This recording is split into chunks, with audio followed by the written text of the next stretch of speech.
You're WavyOcho. Gonna react to meet the 17-year-old female assassin that rappers fear. Think you talking about KI. Go from attending science events, making all A's and B's, to one of the deadliest gang members of all time. This is Jakira Barnes, the female assassin rappers fear.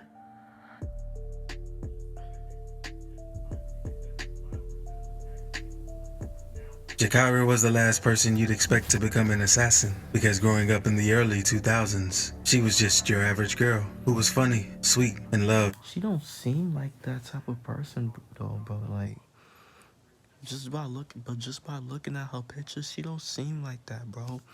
But like, but you may never know, bro. Looks are deceiving, bro. Looks don't mean nothing at the end of the day. By almost everyone. But things weren't always easy for Jakira, since she grew up on the south side of Chicago, one of the most dangerous hoods in America. And at just 1 year old, she lost her father to gun violence since he was killed in front of their home. And the violence in the neighborhood was steadily increasing. And just a few years later, Jakira witnessed her older brother get gunned down right in front of her eyes. So death quickly became a common theme in her life and seriously impacted her. But this didn't stop her from striving, since school was the one thing that made her happy. She attended the school's math and science events. She even was an honor roll student who dreamed of becoming a social worker. But in the middle of Jakira's 9th grade year, something would change. Her grades started getting worse, and she started having behavioral issues. And she was spending way more time on the block with her friends from the 63rd block in Chicago. And Jakira was quickly influenced by the wrong crowd. So she started fighting girls from rival neighborhoods like TYMB and their biggest rivals, basically right across the street known as O Block. And these fights started escalating to gunplay, and Jakira would start to lose more and more of her friends. And on January 2011, her life would completely change for the worse. On this day, her best friend, Tuka, was standing at the bus stop when a car pulled up on him and started letting off shots. The gunman shot Tuka several times, and he was later pronounced dead on the scene at just 15 years old. And once Jakira and the other gang members found out about Tuka's death, they decided to change the name of their gang to Tukaville to pay love and respect to their fallen soldier. And they would also say they were smoking on Tuka as a way to pay respect. But the opposition of Tukaville took this saying and turned it into a line of disrespect, since when rising Chicago star Chief Keef got a hold of the saying, he would often say how he was smoking on Tuka. Yeah, do y'all agree that Chief Keef started this drill wave? Do y'all believe Chief Keef paved this drill wave? Let me know down in the comment section, bro. Yes or no, let me know. Tuka. You shot Tuka? Say Tuka, man. So Jakira's best friend quickly became one of the most disrespected men in all of Chicago, with Chief Keef going viral. And this quickly made Jakira want to seek revenge, since she couldn't take any more after losing so many loved ones. So after Tuka's death, older member Boss Trail from the gang would take Jakira under his wing and teach her and the younger gang members about gunplay and how to handle their weapons. And on August 10th, 2011, Jakira and the gang members celebrated since it was Tuka's birthday. And FPG Duck, another Tukaville member, decided to film one of his music videos this day. And after filming, Jakira, along with all the Tukaville members, adrenaline was through the roof. And they felt like Tuka's birthday would be the perfect day for revenge. So Jakira, along with another member, went searching for ops. And they spotted O.D. Perry walking and sent multiple shots at him, causing him to lose his life. And Jakira allegedly fired the kill shot. After O.D. Perry's death, his gang renamed their block to honor him. But they also wanted to know who was behind his death. And many people thought someone else killed Perry. But the Chicago PD already had Jakira as one of the primary suspects. And at first, the O Block members didn't want to believe that a teenage girl had taken the life of one of their top members. And Jakira quickly started to get the reputation of a shooter around the city. But not long after this, Jakira would lose another loved one. Because Jakira and Taekwon were cousins, they would spend a lot of time together, even though his mom moved him out of Chicago to escape the violence. But one day, Taekwon came to Chicago so he could go to a party with Jakira, which wasn't a good idea, because at the end of the party, a fight broke out amongst a group of men, and gunshots rang out, with one of those bullets hitting 13-year-old Taekwon. And Jakira was there to witness another loved one lose their life in front of her eyes. So Jakira was truly heartbroken after Taekwon's death. Damn, this girl losing too many people, bro. No wonder why she be acting out. She be bugging the fuck out, bro. Cause she lose mad people that she's close to, bro. Her mom, not her mom, her father, her brother, her friend Tuka, and I think her cousin, I believe. I think her cousin. So, but yeah, bro. Like she lose too much people, bro. No wonder why she was in the streets be wildin', bro. Cause you can get over that trauma, bro.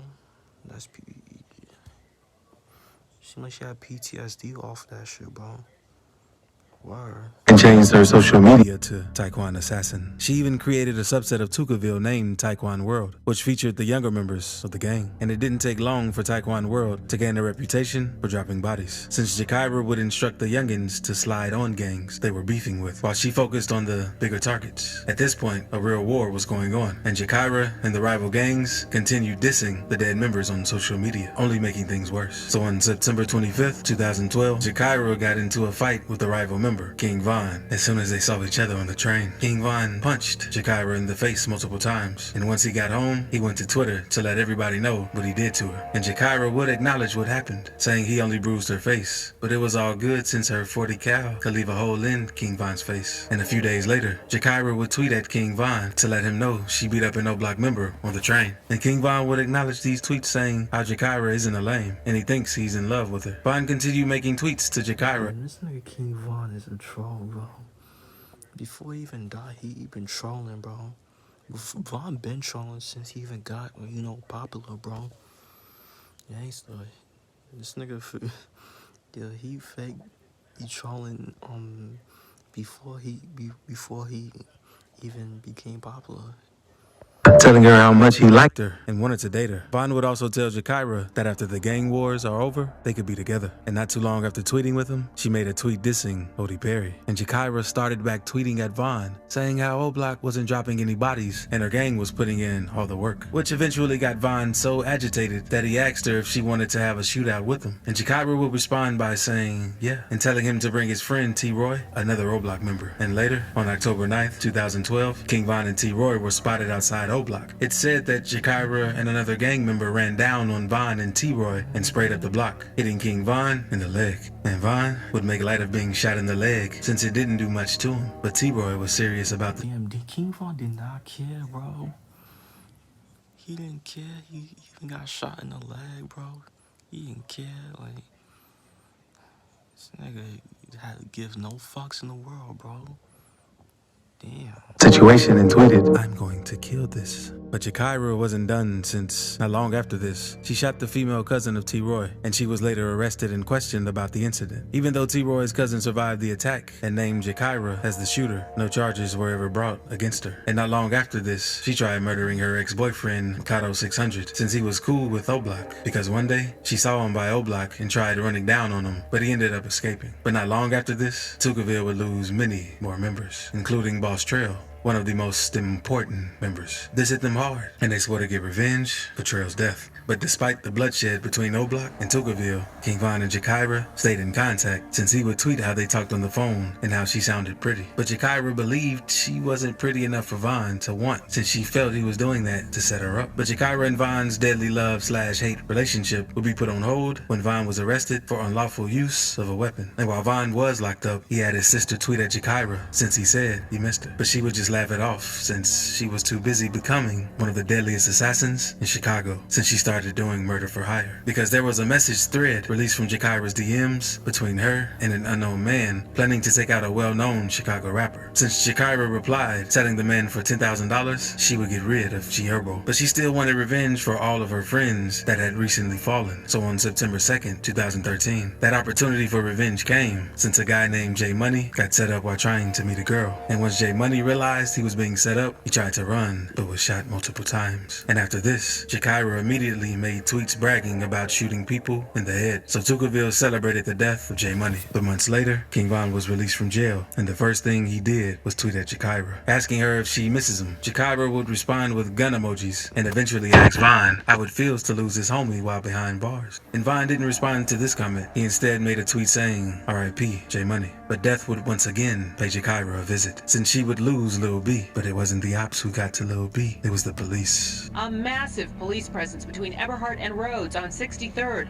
Patrol cars, blue lights flashing after a police-involved shooting. He got shot 7 times on Rhodes, right there by the police. Friends say 19-year-old Rasan Shah had just left them to get something to eat. And the death of Lil B destroyed Jakira, and she completely broke down at the funeral. And since she was in pain, she wanted her ops to be in pain, especially Chief Keef, due to all the dissing he was doing towards Tuka. But he had already moved out of Chicago after making it in the rap game, but he still had family in Chicago. So in the early morning hours of April 10th, 2014, Chief Keef's cousin, Blood Money, was sitting in front of his family's home when he was approached by a gunman and shot multiple times. And Jakira would let it be known that she was responsible for the death of Blood Money, but not even the death of her enemies could heal her, since she would go on social media to talk about her pain and all the people she had lost. She even made a tweet saying how she would have been a better person if her dad was around. And according to Jakira's mom, when she looked in her eyes, she could already tell her soul was gone. And her mother's intuition would be proven correct. Unfortunately, on April 11th, 2014, Jakira made a fatal mistake by tweeting out her location for everyone to see, including her ops. That's a big mistake. You never want to do that, bro. People out here crazy, bro. Like, people out crazy in this world, bro. You can't be telling your location, posting your location on the internet, bro. That ass. Was walking down the block with 2 friends who were headed over to Wooski's house to celebrate Boss Trail's birthday when a gunman hopped out of a vehicle, waved bystanders to get out of the way, and began opening fire at Jakira and her friends. Her 2 friends were hit, and Jakira was hit 9 times. After being shot, she stumbled to a nearby home where she lay on some steps, taking her last breath.